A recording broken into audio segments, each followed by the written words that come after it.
Again.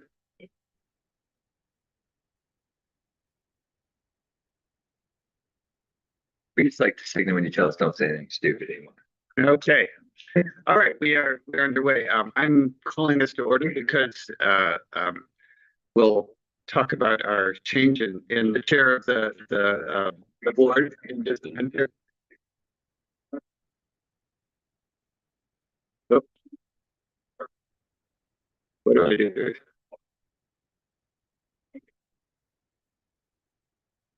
Okay. Still trying to figure At out. least we know we're on delay now.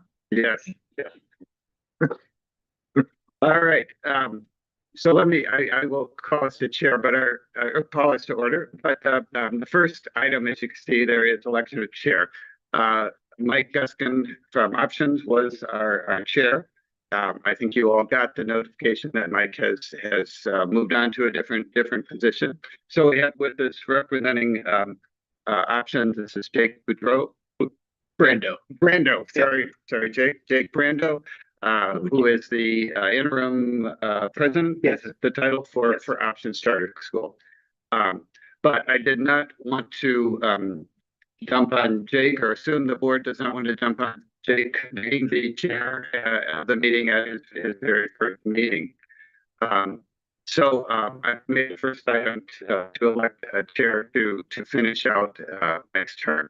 Our process has been that we rotate through the districts alphabetically after Options would be shared. And I've spoken briefly with Dr. Mundy beforehand and suggested that he would be and he would step in and finish the term. Next alphabetically. Respectfully, sir, I've gone 15 years on and off this board and avoided this. What? Yes, I never had to do it. Move to appoint Dave Mundy as chair. Is there a second? Second. All right. Thanks, Brent. And I guess I'll add some discussion. I would think we would also want to clarify this does not relieve him of being the chair for next year as well. I hear that. So that'd be next. Point of clarification. Step down for a couple months. All right. Any other discussion? All right. We'll ask for a vote then. All in favor? Aye. Any opposed? I do. That's on record, isn't it, John? All right. I'll be in favor. All right, thank you, and Dr. Mundy, we look forward to working with you this year. Thanks. There's, well, again, I should turn over to you to run here, but I guess You're doing great, sir. Any public participation for the day? There is none. No? Then we'll move on to approving the minutes from last month, or actually be November since the last time we met. Anybody have any question on the minutes? Move to approve the minutes as submitted. Second. First and a second. Anybody oppose or anybody any other discussion? All right, with your permission, I'd like to alter the agenda here, the order of things, and jump down to reports. We have a couple of visitors here. Wait, I don't get to call my first vote? No, just go ahead. I've been president 2 minutes and you hurt my feelings. All in favor?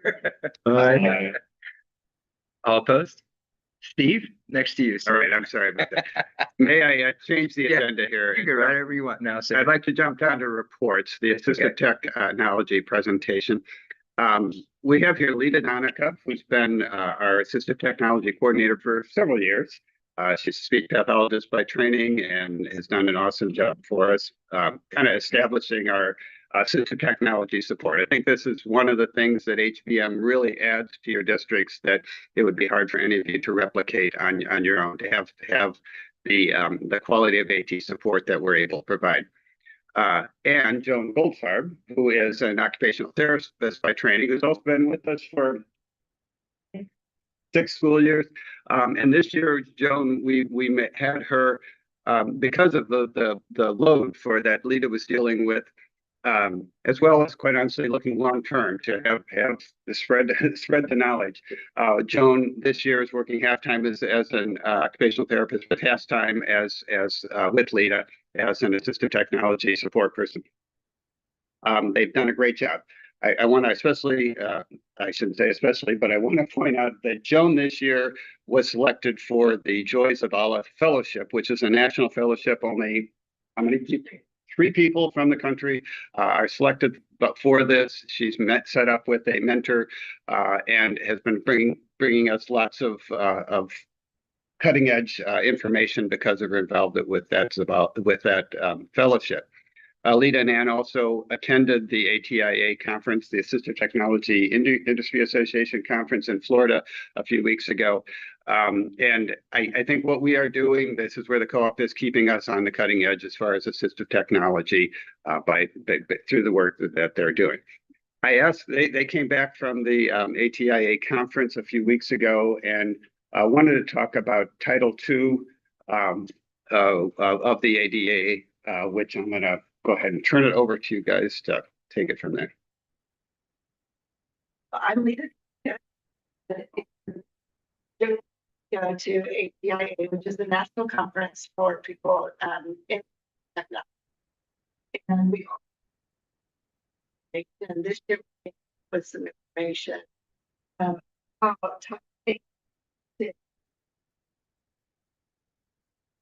so just to let you know, on April 20, 2024, the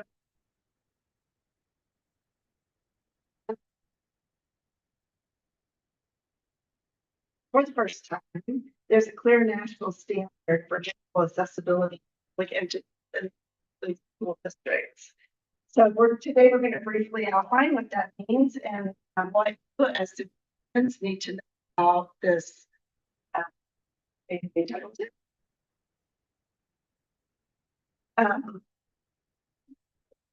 Title II covers state government and school districts. That means that every digital service that you provide to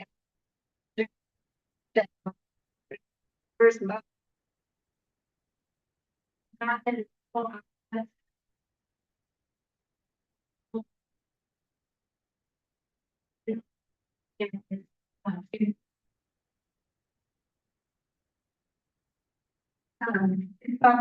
or a suggestion. Now it's a final rule that enforcement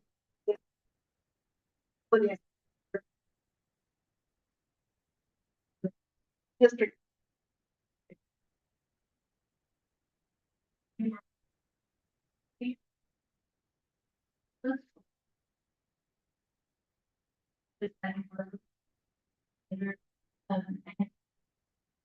Now.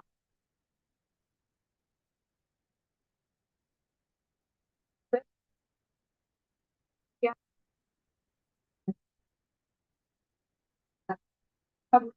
With it.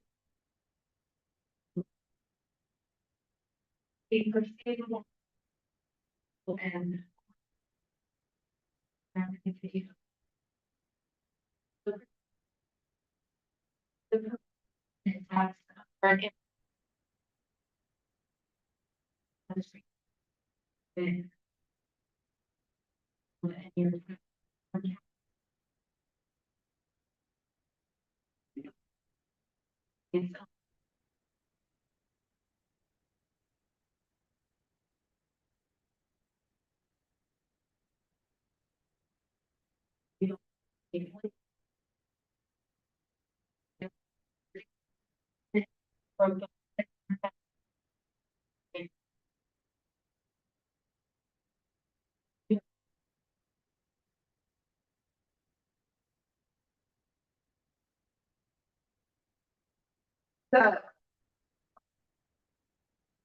Right. Maybe feel far away, but it takes a significant amount of time with years of digital content, because remember, it includes legacy feedback. Oh, he didn't switch it. Okay. So, this includes the list of web page, PDF, here, anything that, and how would be.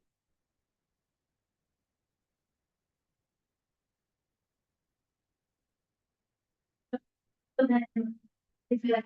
Is it? Is it over in 26? No.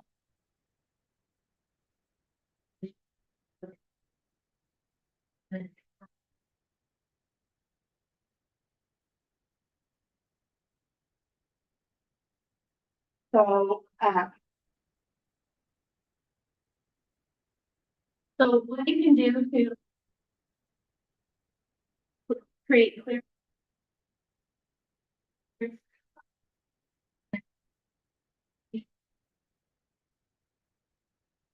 Material.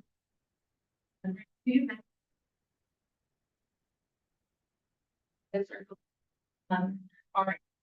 And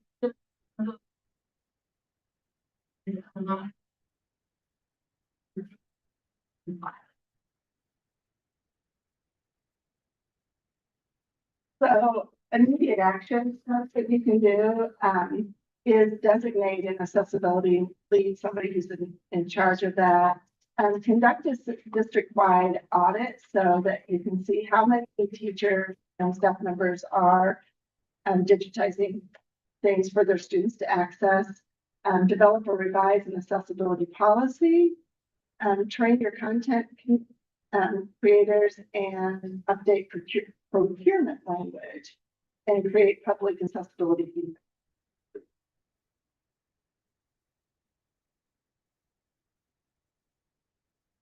Risk of inaction.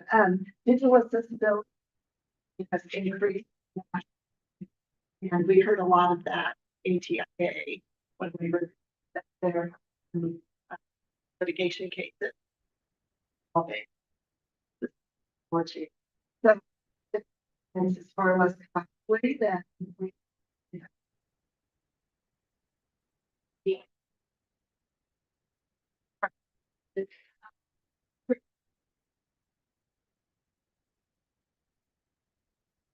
and just.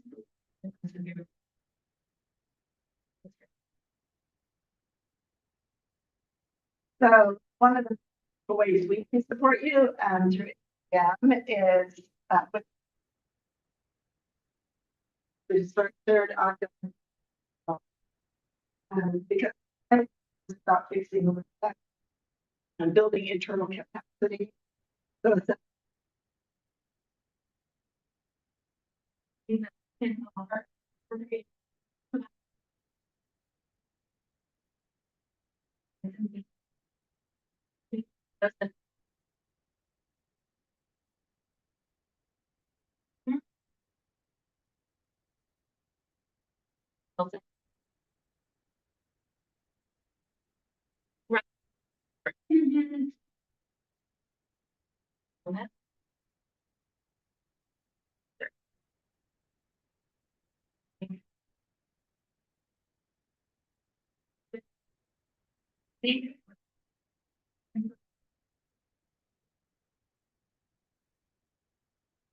So the final takeaway is Title II requires me all public schools.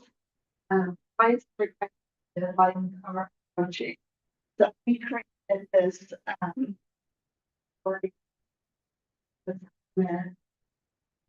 see how and see some of the guarantee anything we trust. It's just for your information. And something not be thinking of, but your IT department.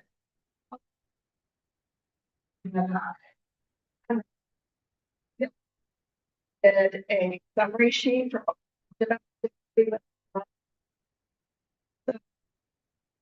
get this process that we unique services that we provide you are protected. And assist you in making this possible. Can you assist our IT department helping me get connected to the internet? Right now, I'm frustrated with them and they're supposed to be working on it. I think What role has been, or expectations have been shared with the directors? I guess, all Yeah. for us, at Franklin Let's do. Hotel. I would like to know, are they informed of this? Are they aware of this? Have they been given any expectations on their role in getting us into compliance? This was our first year back at ATIA after 2 years, and this was all the buzz that they were talking about. So your directors do not know this.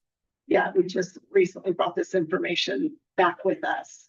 Yeah, just timing wise. So this will be on our agenda for my next local director meeting, but they have not heard anything about this.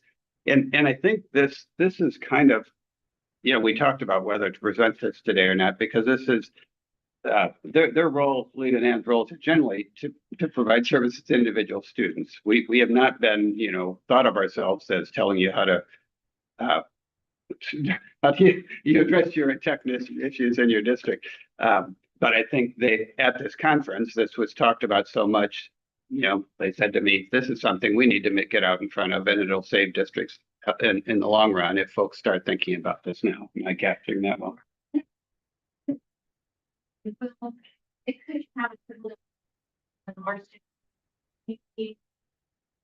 teachers move away from making their curriculum which be using all students have no-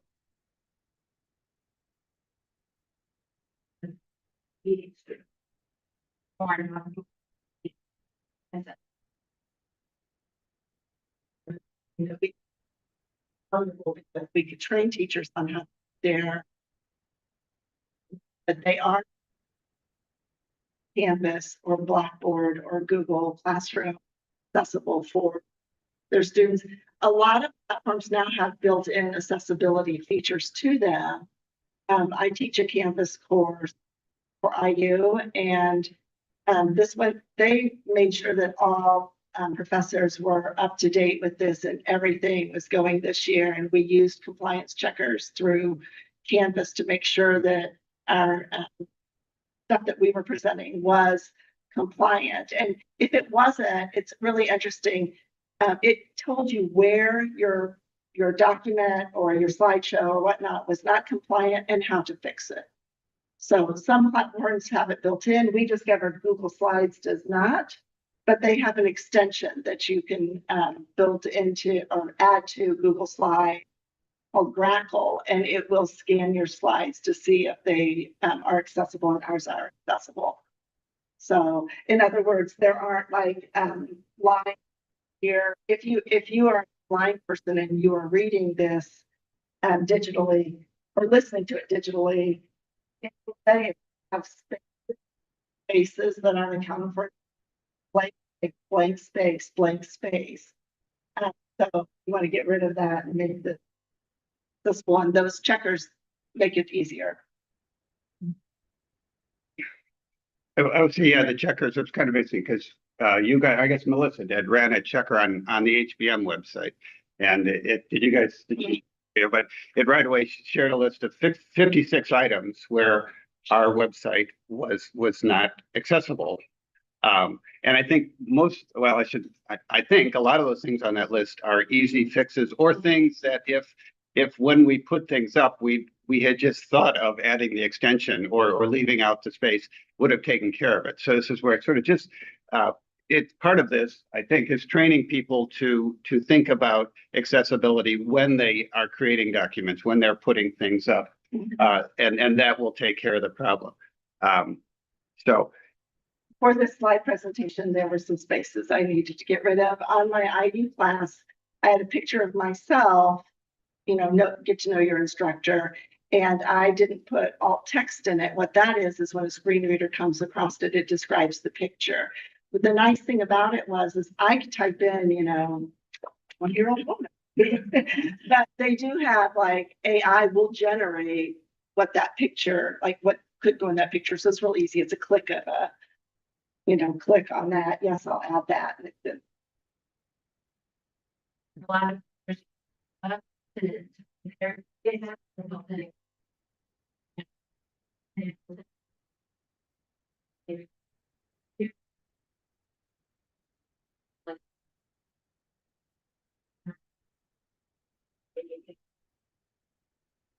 No. Worksheet. Did you guys, would you guys communicating with district tech departments be a logical next step? We would love to do that. We would love to be involved, if the IT departments would have us. The Hamilton Heights will have you go talk to them and to show them this and tell them, get her done. And, you know, we were out in the conference did prove to be valuable and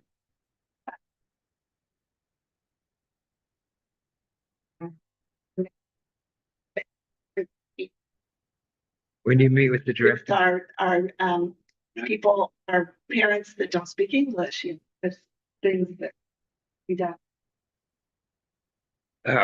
Yeah, I won't meet with the directors until the first week of March, a couple weeks. so a couple weeks, so Yeah. Any other questions? you're gonna tell them this, Yeah, this I'll meeting talk. too. We'll put this on the agenda for them as well. I think it is one of those things that, I think, you know, not immediately and, you know, I don't, we're, as a group, don't have accessible ability issues.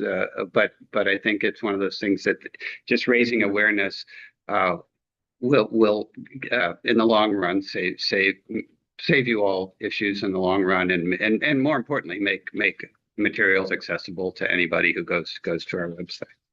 If you have an opportunity within your district to allow us to come in and do training with your hopefully to do, just to get them ready, just to get mindset. It is thing to think of it until there, what they say, it helps you. It sounds big and it is big, but make it smaller. I just don't know what tools you can use, things accessible and available. I think making your site's website is should not be a really costly thing. No. It just will take some time. The tools are there to make things accessible. That's a great advance in the technology. It's easy to do. You just got to do it. Well, we have a year too. Yeah. Yeah.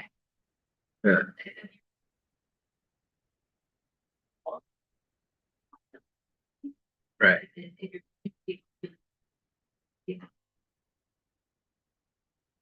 Yeah. Good to be a husky. Well, they're not gonna get you right away because you're being proactive. You're in this meeting today. You can, in the history of Hamilton Heights Unified Sports, one of the greatest players ever, Olivia Goldfarb. She rocked it. She was legendary. He was legendary. We had a meeting last night where they shared about unified sports and Olivia's legends continues. They were still talking about her. So, well, she's an awesome kid. Thank you so much for Thank you. presenting. Any other questions? You're the people that we and we would be happy. Yeah, these two do a great job for all of you. I'm really proud to have them part of our team. So So, thank you guys. Steve, what I heard is you're going to freak out the directors with Yeah. this, and then Yeah, I'm here. We have some time. Freak out the Right, directors. freak let out the them come directors, freak out and time. then you're going to tell the directors that I said you're in charge of our IT department to make sure that we at least beat Elwood done. That's the goal. You're gonna go tell the directors gonna tell the tech people, then they're gonna circle back to us and then we'll set up our trainings. Owen is one of, So Did you talk a little bit about the fellowship? Because I think that it really is Southern RCAF. really,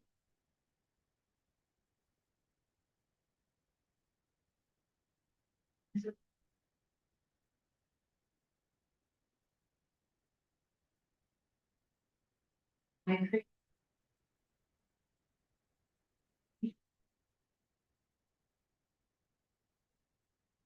Um,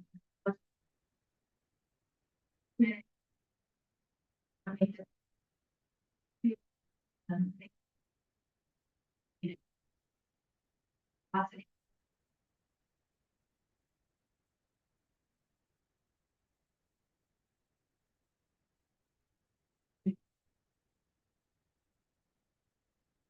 I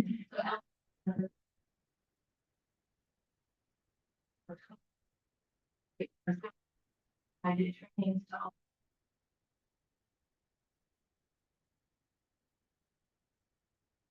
It is small, HBM. Yeah.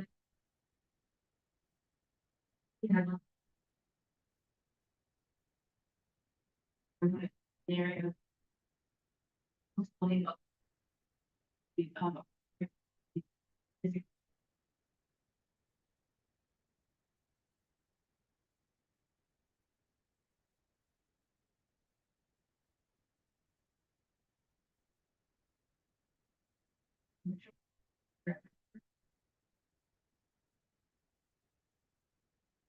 Is a big deal. For it, and why did you encourage? Yeah. Like, really hard. Like, all or whatnot.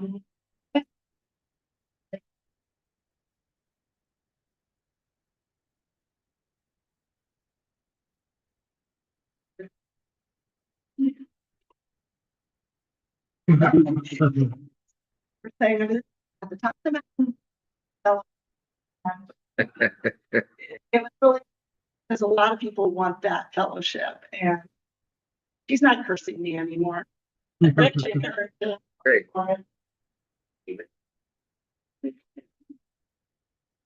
The other pilot site is one of the Noblesville middle schools, but this is something that, you know, we're piloting and hope to replicate so that it's something that can be provided to all our buildings.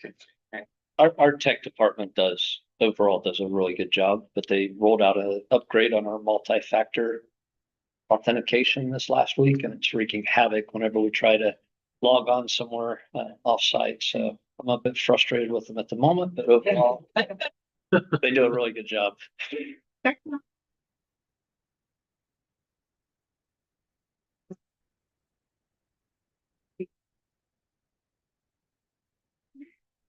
All right, any other questions for Lita? John? Thank you. Thank you, All guys. right, thank you, guys. Steve, LDU's next there. Okay, we'll jump to the co-op report. Okay, so first of all, financial reports. What I've listed here are the three grants. The 2024 one, if you open those links, they are the final reimbursement forms for our FY 611 grant. And what's significant here is if you go to the bottom of those, they've been completely spent. And so all of the 2024 grant money has been spent for both the 611 and the 619 grants. And I submitted reports, the final reports on your behalf. So those grants are done. The FY 25 grant, 611. If you scroll to the bottom of that report, you will see that we still have $232,000 left. Most of that is non-public school money that your districts need to spend. I will be really pushing your districts to spend that if you haven't already. This should be spent as time goes along, and I think some of your districts are spending it, but you're not invoicing the co-op, and then we can't request a reimbursement. And I just, if I call you and ask for your help on this, I need you to push on your director and your business department to get this money spent. It shouldn't be something that we wait until September to submit reimbursements for. For the 619 grant, there is once again, the only money that's only $5,700 left in this grant, and it's these three blue lines at the end. So Noblesville, South Madison, Franklin will tell you have a little bit of supply money to spend on non-public school early childhood students. I know it's hard to spend, but spend it now. It's money that's sitting there that you would have rather than sitting at the Department of Education. So If we can give you information, if we can invoice you right now, you would just as soon as do it now rather than wait till the end. Yep. And in fact, the Department of Education has made clear if it's not good practice, accounting practice, to wait till the end to bill for something that you spent earlier, or to save up and spend grant money at the end. And if you do that, you're probably going to be scrutinized more closely when audits happen and things like that. So then the FY26 report is the grant that is funding co-op services right now. As you can see, we spent 42.27% of that grant. I think we're operating within the budget, and if you remember, this is a grant. We moved several things off of the grant to the HBM budgets this year because the grant was not growing as quickly as our increased cost. But we're in good shape as far as that grant goes. The FY26 early childhood grant, you will see we have $36,000, but we spent 83% of that. We're going to run out of this before the end of the year, but that's been our pattern. This grant supplements our early childhood, paying for our early childhood assessment team. We'll move those salaries over to the big grant when this runs out. So that even though it's 83% of the grant and we're not that far into the year, that's not a concern. Then the next B is the HBM budgets. And in there, the first one is our legal services budget. We've spent less than half of that grant, and we're more than halfway through the year. I anticipate we'll be fine there. Our next page is our non-public school services, where we're paying a school psychologist from. Again, we're in good shape with that one. Next is the Mosaics budget, which we have spent 47% of. We're operating within budget there. And then finally, the life skills budget, we spent 42% of at this point in the year. So again, we're in operating well within budget for those programs. Any questions about any of the budget information? No, sir. Next, the dispute resolution report, which is short this month, fortunately. Noblesville is in the middle of a mediation. But that is the only thing we have going on right now. We hope to keep it that way. And then personnel report. Have not had a lot of activities, except we are going to hire we have a teacher going on maternity leave for our transition program. And so we've hired starting in March, a temporary IA to help cover that. We've hired an school psych intern for next year. The only resignation since November is a life skills teacher who's at Pendleton Heights High School. We're interviewing and are very close to filling that spot. We have somebody who's shadowing in the position. She wanted to see the classroom before she accepted, but we're very close to filling that. So I guess Joan and I talked. We do have one school psychologist who has let us know that she is going to retire at the end of this year. So that will create an open. We didn't put it on here because it's not official yet, but that's in the works. So that's all I had for the HBM report. Any questions about any of that?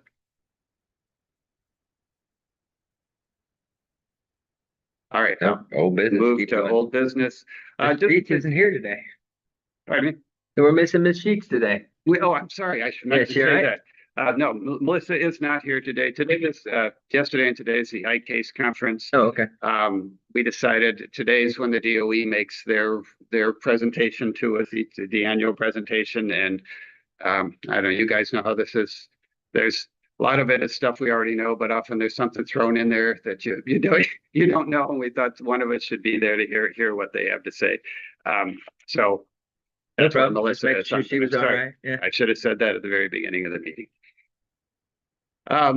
Okay, just to remind you, the Teacher Appreciation Grant, you're all dealing with this in your district. This year, in the past, HBM was covered through Noblesville because all of our staff are Noblesville teacher. This year, with the change in the Teacher Appreciation Grant system, co-ops could apply for money separately, and we shared with your consent did that. We were approved.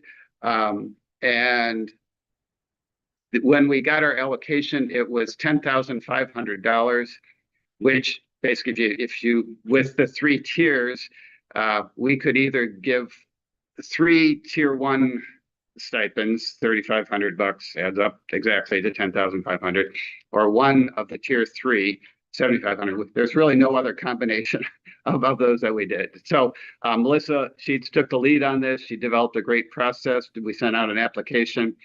Teachers applied.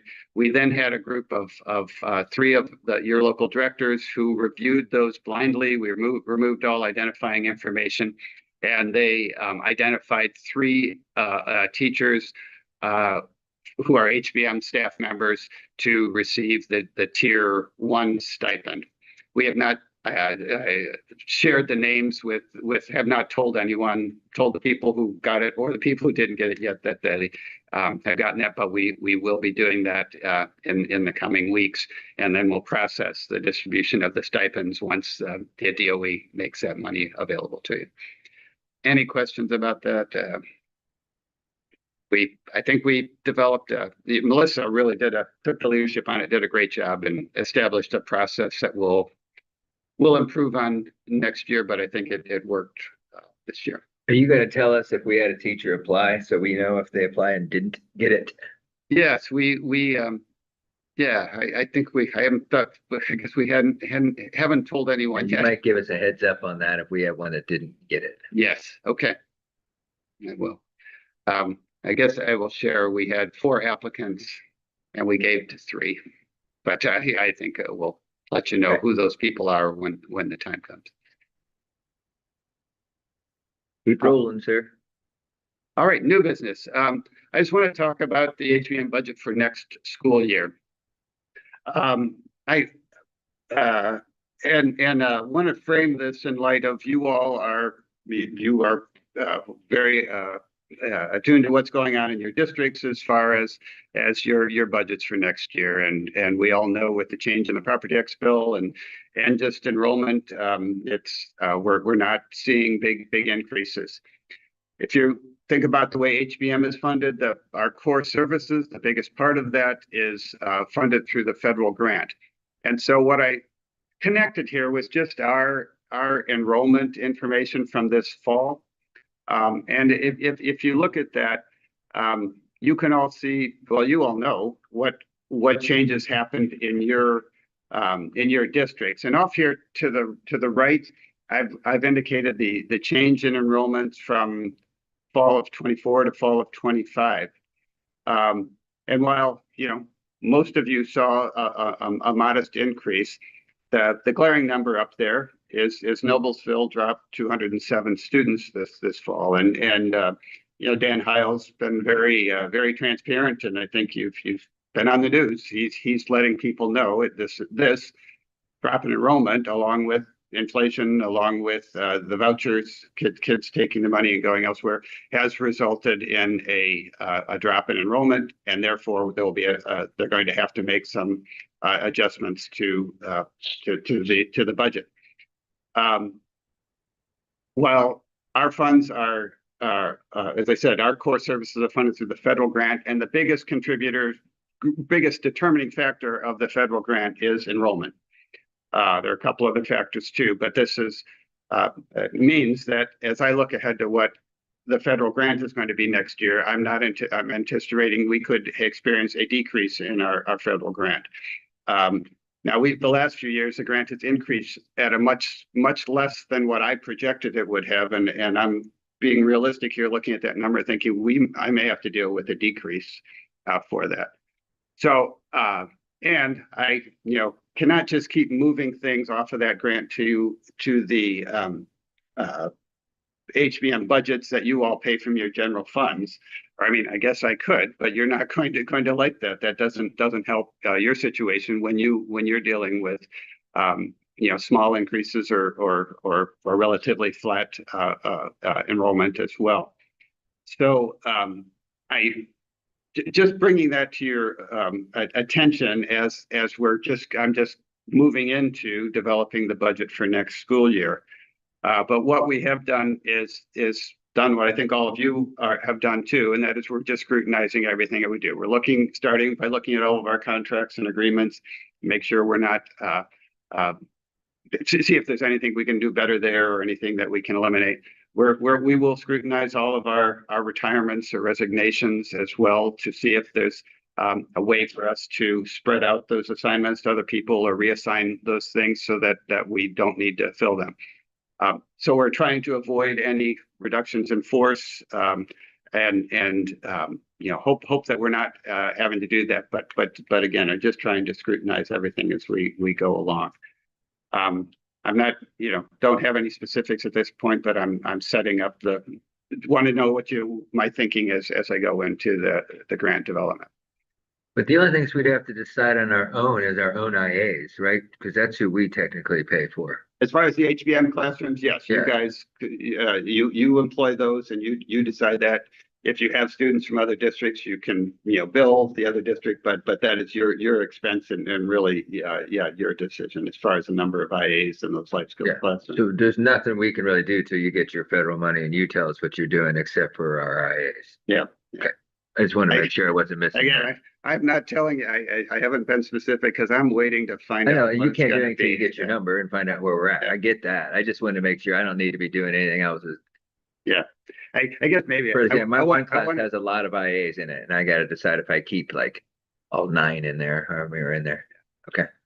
And I think, going back to those budget numbers, I think this is, I'll just say what I've said in the past, we're a co-op, and there have been, if you go back a few years, Noblesville was going up at a faster rate than some of you were, and that helped you. Right now, most of you are growing in a little bit, and Noblesville isn't. But I think we'll continue to, as a co-op, provide services to meet everyone's needs. And Steve, I just add that, I mean, you saw our enrollment drop up there. One of the things that we're looking at is not just how much, but what. So, I mean, who is Hamilton Heights? That's what we're trying to decide as we prioritize what gets cut. So I think it's appropriate for HBM to do the same. Like every year at our retreat, we talk about what does HBM provide and what are our priorities. And I think if we look at everything that you may have to do through that lens, I think that's the more mature way to go about this process. Okay. And I hear you, Derek. I think, part of what I am finding hard is I feel like we've done a lot of that. Right. If you think about our past retreats, Right. I surveyed everybody in advance, the 2 years ago and said, what do we provide and how important is that to you? And we I think I could pull that up and it hasn't changed that much. But I think we probably do need to look at those things that people said were less But important. I think that past work is important too. I mean, I think that we've all decided this is what we want the co-op to be. So as we have to make maybe hard decisions, we continue to look at what we've always said, this is what we want this co-op to do. This is what we want to keep doing. And maybe some of the other stuff that's not within those things, I don't know what those are, because I think we already have leaned out pretty well. And I think the same for Hamilton Heights. We just, as we go through, we're gonna have to make hard choices, but we're gonna do that with the foundation of what does Hamilton Heights want to be in 20 years? And these are the things that are important to us. And that's not always defined by us in terms of me. In our case, it'll be defined by the school board, but I mean, I think I think what you've already started doing and what you've been doing for years sets us up to that. Well, thank you for saying that, because I do feel like, the history here, and it's that Derek, as the person who's been around the longest, knows that, the co-op through my, this is year 19 for me here. And through those 19 years, I think the co-op has continually gotten more focused and therefore smaller as far as the number of people we employ in what we do. But I think we have really narrowed it to services we provide are the ones that it makes sense to provide cooperatively. And there aren't too many things I feel like we have left that we could say, that we can cut and still be effective. So anyway, I think that's where we are, but I want to send the message too. I'm paying attention to what's happening in your guys' budgets, and we want to respond and be sensitive to that. And I think the other big picture for us as districts is to make sure that we promote the value add that is HBM. There is a tendency when we get, and those of us who lived through 2008 can remember that everything gets put on the table, right? And so everybody's wanting to cut everything, and then the programs they know the least about, those are the most funds to lop off because nobody knows anything about them. We need to continue to promote not only as a co-op, but individually as Hamilton Heights. I need to continue to make sure our board knows this that does great things, and it is a huge bang for our buck in terms of working together. We could not do this alone. We need the co-op. So when you start to get your scalpel or machete out, this is not something we want to mess with too much. We want to make sure we're running as lean as we can as a co-op, but as a school district, we want to continue to promote the value that is HBM for us. So the next thing, I shared this, sent an email to you all this week too. This was a message I sent to all HBM staff, and it came about because they watch the news too. They saw the messages from Dr. Heil about Noblesville's decisions about possibly reducing staff, and there's a lot of anxiety. This was my message to them saying, well, we're employed by Noblesville. I'm in close contact with Dr. Heil, and that message was not meant for HBM staff. If there are any reductions related to HBM, you'll hear that from me rather than from Dr. Heil. I again work closely with him and communicate with him, but this was really just meant to do that. I wanted you all to know that I had sent it out. I don't know if any of our staff would ever come to you, but it was just keeping you in the know. I hope sent that without running it by you, but I felt like it was something I had to do. Any questions about that? The only other thing regarding HBM budget, as far as the grant, there's a maintenance of fiscal effort report that we do every year, and I will, if you may get emails about that too, but I will work with your business managers to make sure that gets done. It'll be due. They haven't said the due date, but last year it was due March 31st, so it'll be due again. All right, that's all I had for new business. Easiest leaders should keep going. All right. You. This is great. There's no votes. I'll do this. Keep it this way. Under reports, assistive technology we've already done. B, legislative update. I don't know if trying really through iCase, I try and stay on top of what is going on. Right. Here it is. Yes. So these are the three bills that iCase is highlighting. I mean, the Senate Bill 199 has a whole bunch, various education matters, one of those catch-all bills. The thing that we're watching is there's language in there about the educational scholarships accounts, which is if you have an IEP, you can apply to set up an educational scholarship account and take your state money and spend it on services where you pick providers that have been approved to provide services. And there a lot of language, or a couple of different bills that included language about if the parent doesn't use up all that money, what happens to that money. So I'm not, this bill is one of a couple of bills where it's mentioned, so I'm not sure where that's going to land, but it's trying, the bill's language gives more flexibility that parents can kind of keep that money or have access to that money or going forward. So that's one issue we're watching. The one that I think directors of special ed are paying the most attention to is House Bill 1102.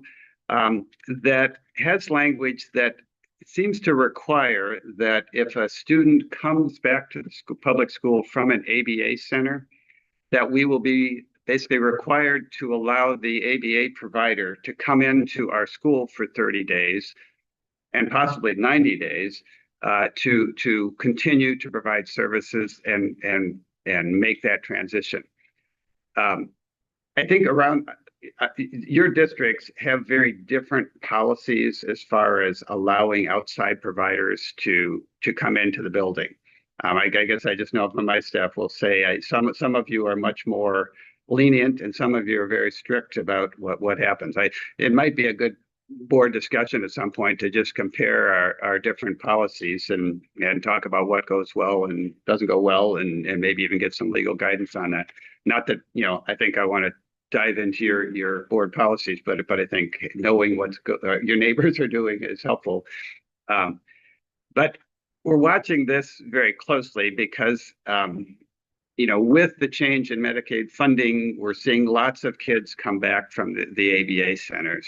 You've heard your directors and school staff talk about kids who showed up who don't have a label because they've been at an ABA center since they were 3 years old. They haven't been in a classroom, and we're having to design a program for kids who sometimes have very high needs. We're also having kids who come back who have been at an ABA center, and we evaluate them. We can't quite figure out why they've been at an ABA center, but that's a different issue.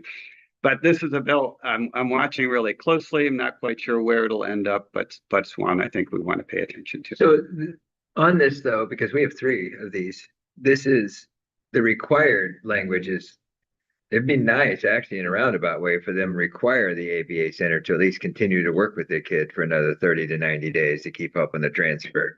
I understand we all have different policies on whether we let them in or not, but our 3 are all because they couldn't pay for it anymore and they basically got sent to us to require, for what it's worth, you have to keep working with us for a while.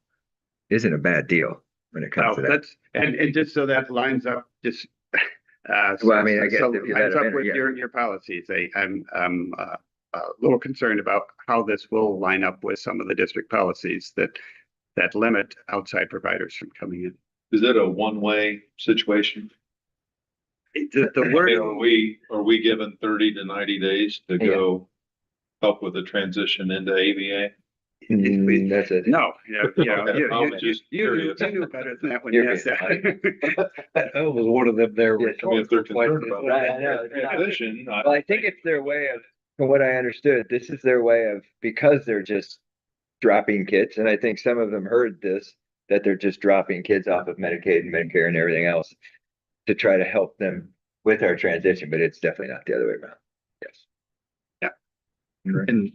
And this volume could increase because of the 4,000 hour limit that we've heard from ABA centers that we work with, that they're going to have to parse out that time to extend it over years. So they may have to be coming in and out of buildings because they can't just be there all the time anymore, right? That they're going to cut them off, and then they're either just going to be done for the rest of their life, and then they're going to, have to go into the school, or they're going to try to space it out over time, and that's coming as far as like a ramification of that.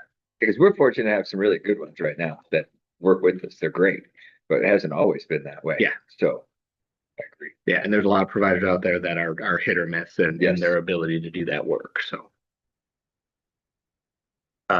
Well, it is one that we're watching closely. I'm still not sure where that one will end up, but we'll keep you reported. 1103 was one, I guess, that the whatever for Science Seclusion and Rate Commission reports to the State Advisory Council kind of changes responsibilities of where we report seclusion and restraint data. That's not, seclusion and restraint is not just a special ed issue, but certainly that's where a lot of the seclusion and restraint incidents come from. Any other legislative issues? I think there's a lot more going on in a short session than we usually expect, but those are the ones that I'm aware of that we're paying attention. All right, then just a couple of quick reports here. The procedure work group, Melissa, she's reported on this last time. She's really, again, another thing where Melissa's really stepped up and added value. She's been monthly working with the local directors on procedures, and it will put all your districts in a much better spot when if there ever are monitoring issues. And what the Department of Education is going to is if there's some issue in your data that shows over identification or something, or missing timelines or something, they want to see your procedures, and if you have procedures in place, that's what the DOE is focusing on. So that is serving your districts well. I think if you talk to local directors, they'll second me on that. I am working with our school psych team to set up a school psych work group that would go beyond the HBM borders. I think it's probably more the other Hamilton County districts. We we tend to cluster more with, but would also extend it to the Madison County, other districts outside of the co-op. And the initiating issue here is we want to set up a work group to communicate with outside providers. We too often get evaluations done by outside psychologists that don't necessarily line up and provide the information that we need for our purposes, and or they seem to set up a confrontational attitude in the parents and sort of seem to be, poking the parents to say, you got to go in and demand things, and or telling the parents the school won't make your kid eligible, and kind of the parents come in already on a defensive note, and it's a work group to try and that's the preliminary issue, but I think it could be something that would go on. We're creating this. My team is kind of taking the leadership. It's not I don't know if other districts will buy in, but it's something that we're going to propose. And then the last thing on here, just I feel like we've maybe already addressed talking about the retreat.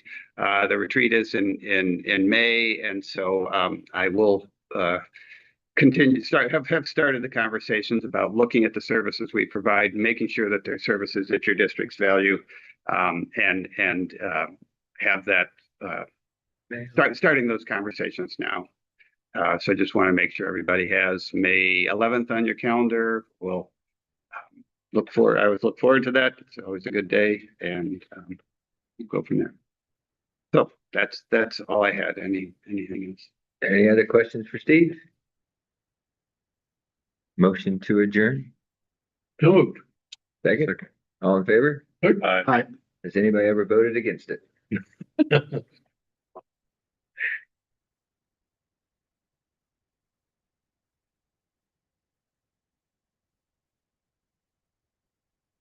May 11th. We still had to look forward to it. It's in the afternoon. Yeah. Yeah. Yep.